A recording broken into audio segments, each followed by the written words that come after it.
सूरज उगने से पहले ही देवेंद्र फडणवीस और अजीत पवार शपथ ले चुके होते हैं। बीजेपी 170 प्लस एमएलएस की सपोर्ट क्लेम करती है। ये नंबर्स पूरी तरह फैब्रिकेटेड होते हैं। अजीत पवार ने फडणवीस को शायद 15 एमएलएस ही दिए थे, बाकी एमएलएस इधर उधर बिखरे हुए हैं। इस बीच शरद पवार टीवी पर नहीं आते, कोई प्रेस कॉन्फ्रेंस नहीं, वो फोन्स घुमाते हैं। एनसीपी और सेना के वर्कर्स पूरे महाराष्ट्र में फिजिकली मिसिंग एमएलएस को ट्रैक करना शुरू कर देते हैं। कुछ होटल्स में बंद, कुछ अनडिस्क्लोज लोकेशन पर ऑपरेशन फास्ट और ऑर्गेनाइज होता है।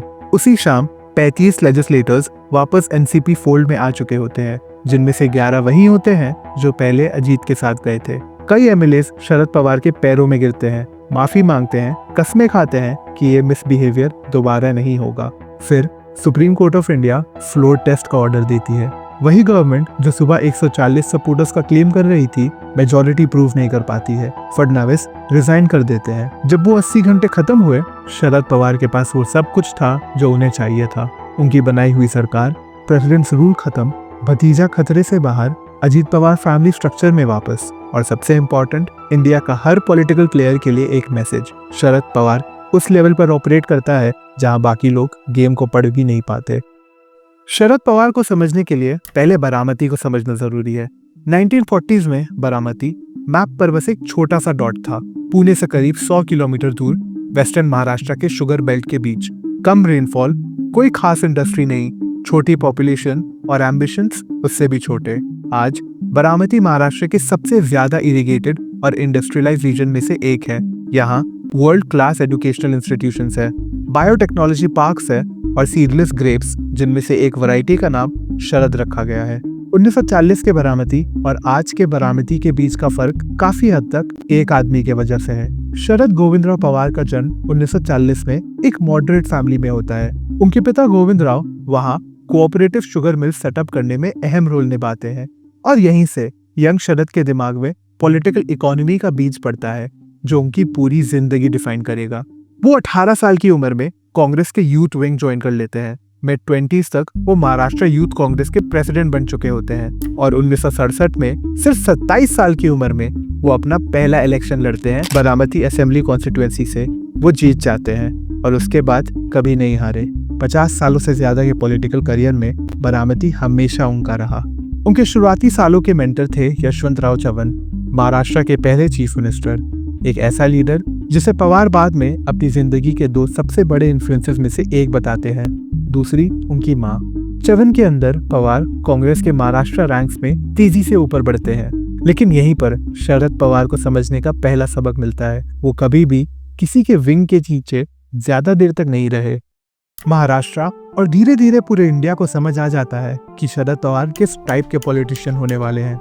इमरजेंसी के बाद इंदिरा गांधी सेंटर में पावर खो चुकी होती है, कांग्रेस स्प्लिट हो जाती है। पवार के mentor Yashwantrao Chavan old Congress faction lead कर रहे होते हैं, वो फैक्शन जो इंदिरा के साथ नहीं गया था, और सब जानते थे पवार भी अपने मेंटर के साथ खड़े रहेंगे, लेकिन उन्होंने ऐसा नहीं किया।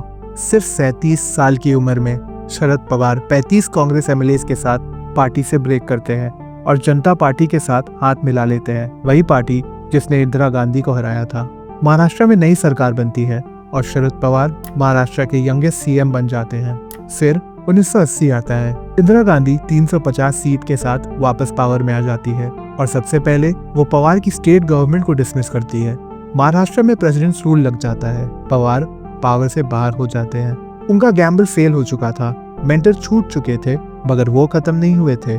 1986 में वो वापस कांग्रेस फोल्ड में लौट आते हैं, फिर से महाराष्ट्र के चीफ मिनिस्टर बनते हैं। लेकिन बीच के 8 साल जब वो पावर में नहीं थे, वो टाइम ऑफिस से ज्यादा वैल्यूएबल साबित होता है, क्योंकि उस दौरान पवार रिलेशनशिप्स बिल्ड कर रहे थे, चंद्रशेखर के साथ, बीजू पटनायक के साथ, प्रकाश सिंह बादल के साथ, ज्योति बासु के साथ। जो नेटवर्क एक दिन उन्हें इंडिस्पेंसिबल बनाने वाला था, वो इन्हीं सालों में चुपचाप असेंबल हो रहा था। और यहीं से शरद पवार को समझने का दूसरा सबक मिलता है, वो कभी भी एक सेटबैक वेस्ट नहीं करते। फिर आता है 1991।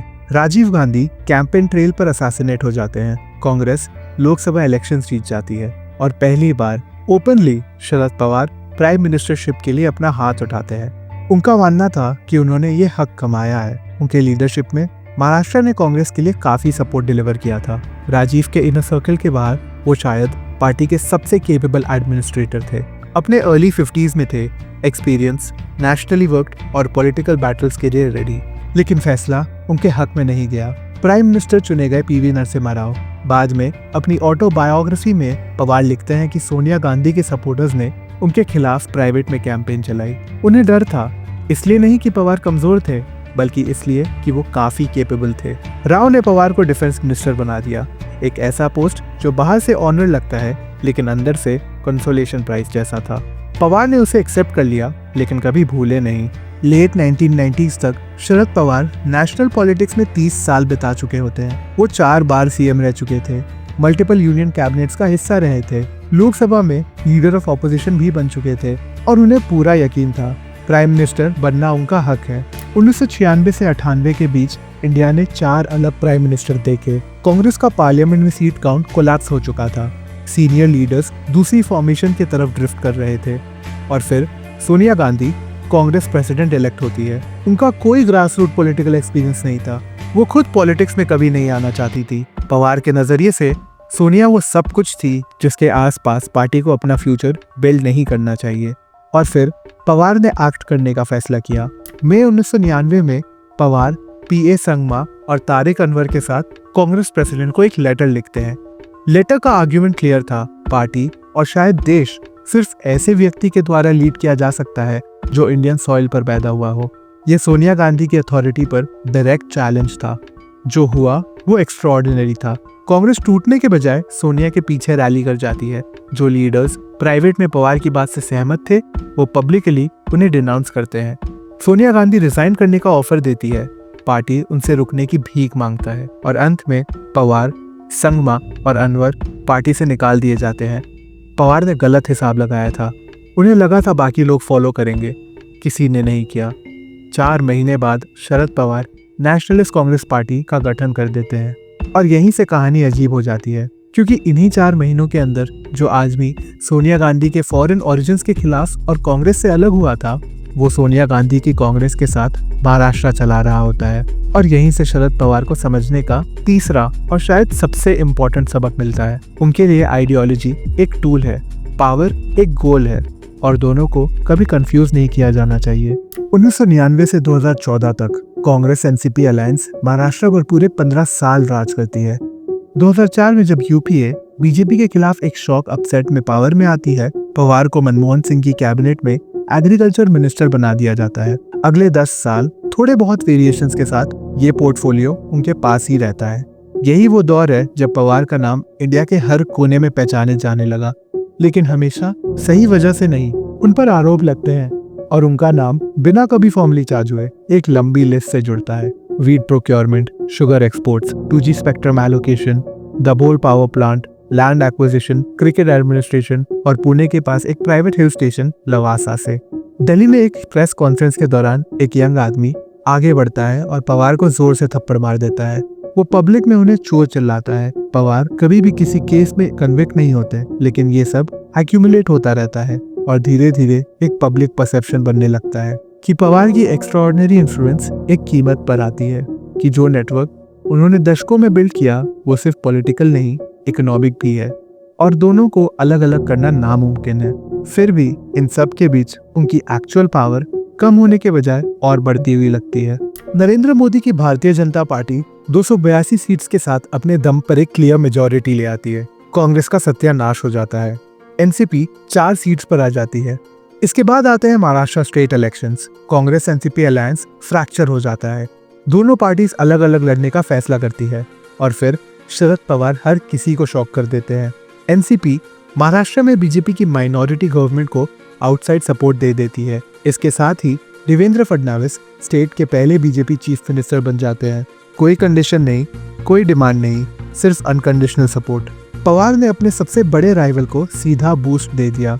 और क्यों, ये सवाल आज भी डिबेट का विषय है।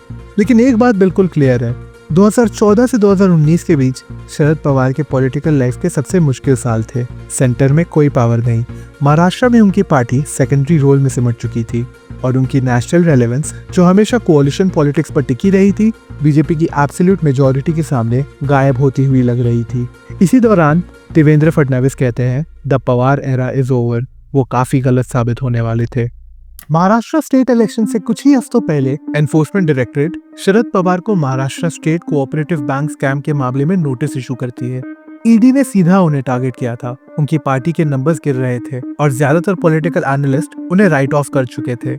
मगर पवार पुणे जाते हैं और एक प्रेस कॉन्फ्रेंस करते हैं। वो अनाउंस करते हैं कि ईडी के सामने वो खुद आएंगे और उसके बाद वो एक ऐसी इलेक्शन कैंपेन लॉन्च करते हैं जो महाराष्ट्र ने दशकों में नहीं देखी। रोज 3 मीटिंग्स, 40 डिग्री की गर्मी और फिर आता है वो मोमेंट जो वायरल हो जाता है। एक ओपन एयर रैली में अचानक जबरदस्त बारिश होने लगती है और फिर भी शरद पवार बोलते जाते हैं, बिना रुके, बिना स्टेज छोड़े। क्राउड पागल हो जाता है। इलेक्शन के रिजल्ट आते हैं। Bharatiya Janata Party Shiv Sena alliance state elections जीत जाती है, लेकिन कंफर्टेबल मेजोरिटी के बिना। और फिर एक क्रैक पड़ता है। शिवसेना, जो आइडियोलॉजिकली एनसीपी से सबसे दूर खड़ी पार्टी थी, चीफ मिनिस्टर मांग लेती है। बीजेपी मना कर देती है और अचानक शरद पवार के सामने वही ओपनिंग आ जाती है जिसका वो इंतजार कर रहे थे। अक्टूबर-नवंबर 2019 में महाराष्ट्र में जो हुआ वो इंडियन डेमोक्रेटिक हिस्ट्री के सबसे रिमार्केबल पॉलिटिकल ऑपरेशंस में से एक था। शरद पवार ने सिचुएशन को अच्छे से नाप लिया था। उन्होंने देखा कि उद्धव ठाकरे चीफ मिनिस्टर बनना चाहते थे। उन्होंने देखा कि इंडियन नेशनल कांग्रेस सिर्फ रेलेवेंट रहना चाहती थी और उन्होंने ये भी देखा कि इन दोनों पार्टीज के साथ और अपनी एनसीपी के 54 एमएलएस को जोड़कर नंबर्स का एक क्लियर मेजॉरिटी पॉसिबल था। प्रॉब्लम ये थी कि ये अलायंस आइडियोलॉजिकली बिल्कुल सेंस नहीं बनाता था। Shiv Sena Hindu nationalist party, Congress secular, NCP कहीं बीच में। तीनों पार्टीज पिछले 30 सालों से महाराष्ट्र पॉलिटिक्स के लगभग हर बड़े इशू पर ऑपोजिट साइड्स पर रही थी। पवार को इससे कोई फर्क नहीं पड़ता। उन्हें आइडियोलॉजी में इंटरेस्ट नहीं था, उन्हें मैथ में इंटरेस्ट था, पर एक बात में, बीजेपी को पावर से बाहर रखना। उन्होंने दिन रात फोन्स पर काम किया, उद्धव को रीअश्योर किया, कांग्रेस को पर्सुएड किया, मीडिया ऑप्टिक्स को मैनेज किया। मगर फिर आता है मिडनाइट ड्रामा। अजीत पवार और देवेंद्र फडणवीस सुबह सुबह शपथ ले लेते हैं, लेकिन कुछ ही दिनों में ये क्लियर हो जाता है कि अजीत पवार बहुत कम एमएलएज ला पाए थे। रेबेलियन कोलैप्स हो जाता है और अंत में महाविकास आघाड़ी सरकार, शिवसेना, एनसीपी और कांग्रेस शपथ लेती है। उद्धव ठाकरे चीफ मिनिस्टर बनते हैं और एक बार फिर शरद पवार खुद कुर्सी पर नहीं बैठे, लेकिन पावर उनके हाथ में थी। महाविकास आघाड़ी सरकार 2022 तक चलती है। फिर एकनाथ शिंदे शिवसेना के अंदर एक रेबेलियन लीड करते हैं और एनडीए गवर्नमेंट कोलैप्स हो जाती है।